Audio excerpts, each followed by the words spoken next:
Hello everybody and welcome in biological world. Now we will discuss about diagnosis of trachoma.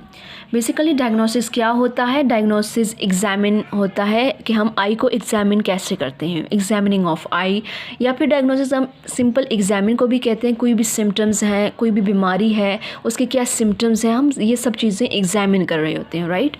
So diagnosis जो है वो किस तरीके से हम करते हैं? Bye examining. हम एग्जामिन करते हैं आई को। Sometimes eye swab are taken to look for the presence of bacteria. Eye swab basically toothpick की क्यूटिप की तरह होती है, या कॉटन बर्ड भी हम जिसे कह सकते हैं उसकी तरह होती है, लेकिन वो स्पेशल आई के लिए डिज़ाइन की जाती हैं। सो उसे हम लेते हैं और आई में जो बैक्टीरिया होते हैं जिनकी वजह से कंजक्टिवाइटिस होती है, जो कि इन्फेक्शन कॉज करते हैं इन द आई, उसको हम लेते हैं और उसको हम टेस्ट करते हैं। उसका टेस्ट होता है प्रॉपर। सो उसको टेस्ट करते हैं कि आया वो बैक्टीरिया है कि नहीं, कंजक्टिवाइटिस है कि नहीं। कंजक्टिवाइटिस की ही स्केयरिंग की वजह से हमारे पास ये ट्राकोमा होता है और एक सीवियर इन्फेक्शन होता है, जिसके बाद हमारे पास एंड में ब्लाइंडनेस भी हो सकती है, right. So the severity of trachoma can be graded using a scale developed by WHO from mild to severe. WHO basically World Health Organization एक स्केल इंट्रोड्यूस करवाया हुआ है ग्रेडिंग सिस्टम का, जिसमें ग्रेडिंग सिस्टम है जिसमें ग्रेड किया जाता है इस डिज़ीज़ को कि कितने ग्रेड पर है या कितने स्केल पर है, राइट।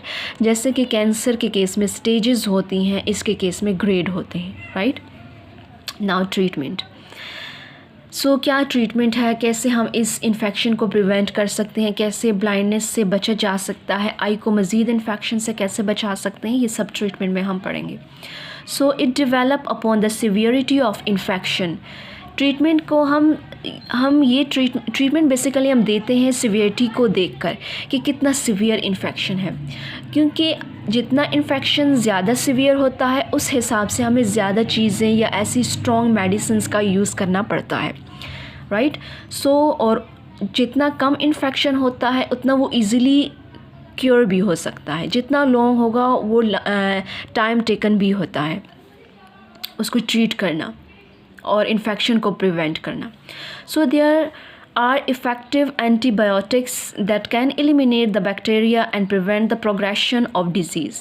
यहाँ पे कुछ effective antibiotics हैं जो कि बैक्टीरिया को एलिमिनेट करते हैं, क्योंकि एंटीबायोटिक्स ही होती हैं जो कि बैक्टीरिया और वायरसेस के अगेंस्ट जो यूज़ की जाती हैं मेडिसिन्स, वो बैक्टीरिया की प्रोग्रेशन, बैक्टीरिया को प्रिवेंट करती हैं या एलिमिनेट करवाती हैं फ्रॉम काजिंग अगेन इन्फेक्शन, और जो डिज़ीज़ है उसकी स्प्रेडिंग को भी रोकती हैं, राइट।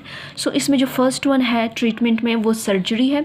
सर्जरी में बेसिकली यहाँ पे मैंने पेंसिल से लिखा है बायलैमेलर टार्सल रोटेशन या आईलिड रोटेशन सर्जरी भी हम इसे कहते हैं सिंपल वर्ड में।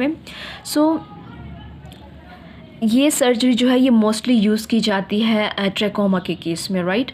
सो surgery can be use to correct the deformity of the eyelid and prevent further damage. Surgery हम क्यों करते हैं? ताकि हम आई की जो आईलिड की जो डिफॉर्मिटी है उसे प्रिवेंट करें और उसे करेक्ट करें, और फर्दर जो डैमेज है उसे भी प्रिवेंट करें, यानी उससे मज़ीद कितना डैमेज हो सकता है उसे प्रिवेंट किया जाए, और जो ऑलरेडी इन्फेक्शन हुआ है, जो ऑलरेडी जो डिस्टर्बेंस हुई है उसे करेक्ट करने की कोशिश करें।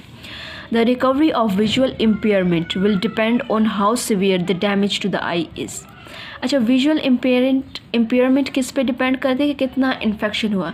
अगर इन्फेक्शन बहुत ज़्यादा हो चुका है तो फिर ये लिटिल बिट डिफ़िकल्ट होता है कि हमारी विजन जो है वो दोबारा सही हो सके, और अगर जितना इन्फेक्शन कम होता है तो ज़्यादा चांस होते हैं, right. So trachoma is a significant public health problem in about 42 countries. So trachoma जो है अराउंड द वर्ल्ड हमारे पास एक मोस्ट सिग्निफिकेंट प्रॉब्लम है जिसने 42 कंट्रीज़ को इफ़ेक्ट किया हुआ है, affecting communities that are poor and disadvantaged disadvantage right. So ये मोस्टली उन कम्युनिटीज़ को ज़्यादा इफ़ेक्ट कर रहा है, उसमें ज़्यादा इन्फेक्शन कॉज होता है या पाया जाता है, जहाँ पे लाइक जो लोग पुअर हैं, जो अफोर्ड नहीं कर सकते इसकी ट्रीटमेंट को, ऑब्वियसली फिर डायग्नोसिस नहीं होगी, हम एग्ज़ामिन नहीं कर पाएंगे। सो इसीलिए उसके साथ साथ उसकी जो ट्रीटमेंट है उस पर भी लाइक वो अफोर्डेबल नहीं होती है। सो ये ज़्यादातर पुअर जो कम्युनिटीज़ हैं उनमें ये केस ज़्यादा देखने में आया है। It can also occur in areas that are dry, have crowded living conditions. ये इसके साथ साथ it can also occur in areas that are dry. जो एरिया ड्राई हैं या ज़्यादा crowded areas हैं उनमें ये ज़्यादा देखने में आया है। बेसिकली ये जो डिज़ीज़ है ट्रकोमा, ये फ्लूइड से भी सिक्रीट हो सकती है, ये थ्रॉट से भी, स्लाइवा से भी, सो यानी पर्सन टू पर्सन इन्फेक्ट हो सकती है, स्प्रेड हो सकती है, सो ये कंटेजियस है डिज़ीज़। सो इसलिए कहते हैं कि जो क्राउडेड लिविंग कंडीशंस हैं या वो प्लेसेस जहाँ पे बहुत ज़्यादा रश रहता है हर वक्त, पब्लिक प्लेसेस हैं, लाइक बहुत ज़्यादा क्राउडेड एरियाज़ जो हैं उनमें ये कंडीशन ज़्यादा देखने में आई है।